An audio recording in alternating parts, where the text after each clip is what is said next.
Adam. Hey, Jenny. Thank you so much for hopping on here to chat with me about your vibrato journey. Yeah, no problem. Happy to do it. About how long would you say you'd been playing the violin before you figured out that you wanted to learn vibrato? I knew I wanted to learn pretty early because, you watch a lot of people perform and obviously they're using it. I mean, I guess in the beginning you kind of know that it's out of your depth for a while, so you don't think about it. But I mean, I would say probably, by the time I was bowing and making decent sounds, so maybe like 4 to 6 months in, I really did want to learn it. Yeah, yeah. So is that about when you brought it up to me? I'm trying to remember. It seemed like maybe you were more like a year in. It was probably a year. Well, because confession, I did kind of screw around and try to learn it off YouTube and do some things, Ah. you know, just to play around with it. But yeah, I probably brought it up around the 9 month to a year mark. Yeah, yeah. So how did it go? Like, how did you feel at that point with trying it from YouTube and stuff? Like, was there any secret, like, success that I didn't know about, or? No, it was tough. Yeah.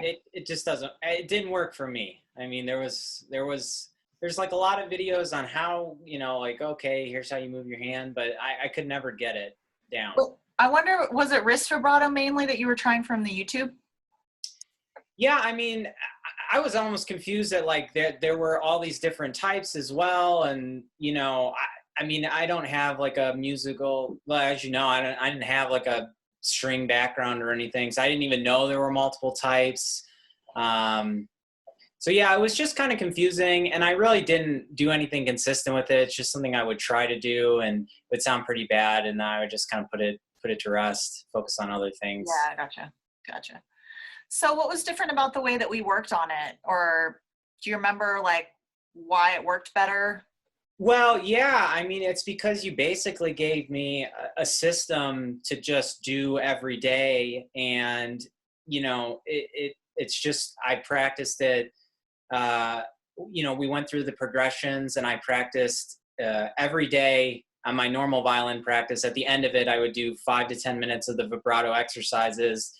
And it just helped to just stop trying to do it, like trying to play it when I was practicing songs or practicing other things, and just know that my vibrato practice was just separate, and I was going to take Yeah. dedicated time to help, work on the skill.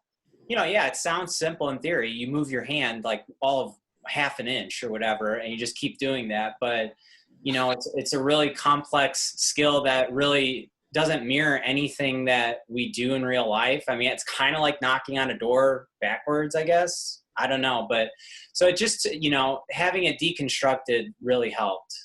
And I don't remember how long it took. Like, I think it took like 3 months. I don't remember. I wasn't like trying to track it. I didn't have like, I must learn it by this time. I just remember that when I learned it, I distinctly remember when I learned it because I just could do it. It was really weird. It was just one practice. I pulled out my violin. I was practicing a different song, and I just went for it. And all of a sudden, it just clicked. And then from then on, it just had clicked. So it was really weird how it happened, because it's not like leading up to that I was expecting it. But I guess it was just, the a culmination of all the practice and the wavering and all that stuff that you just keep doing. so how did it feel at that point once it clicked? Oh, I mean, it felt great. It feels really, really good. And to like have the hands work, like I would have to think about it so much during practice, like focus so much on my left hand, but then all of a sudden it just started happening. And it's like, I don't have to think about it anymore. It's just almost on autopilot. So it really feels good when it's ingrained, and it just makes playing. I mean, that I've always liked like the slower kind of like broody songs better. So I really wanted to add vibrato in, because it's just kind of boring hanging on notes by themselves Yeah. sometimes. Well, gosh, thanks so much. Anything else? Any other words of vibrato wisdom that from your experience? Yeah, and I would just say, if I can do it, you all can do it too. I mean, just practice the right stuff every day. Don't try to go too fast, or don't add it into tunes before you can actually do it. Like work the skill up, master the skill, and then it's easy to put into tunes. Nice. It's hard to learn by trying to play it and do a bajillion other things at the same time, and then it just doesn't sound very good. So nice. Yeah. Well, thanks so much, Adam. Yeah, no problem, Jenny. Thank you. Okay, I'll see you around. All right, see ya. Could I put you on the spot to just maybe just play us a note, like your favorite note? Sure. Yeah, I do have a handy, so let me see if I could play something. Yeah, feel free to warm up if you want to. Yeah.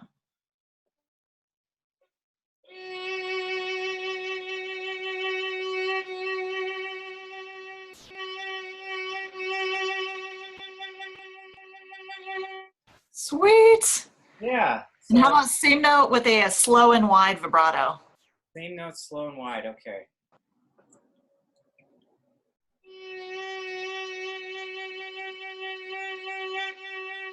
Fast and narrow. Sweet. Yeah.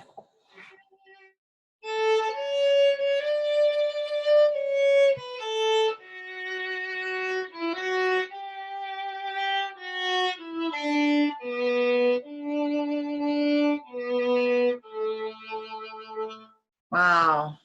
Nice. Thank you. I know you like classical too. Like, so play me something Sherlock Holmes would play, or a few notes of one. No pressure. I know classical pieces are hard. I know you know a few though.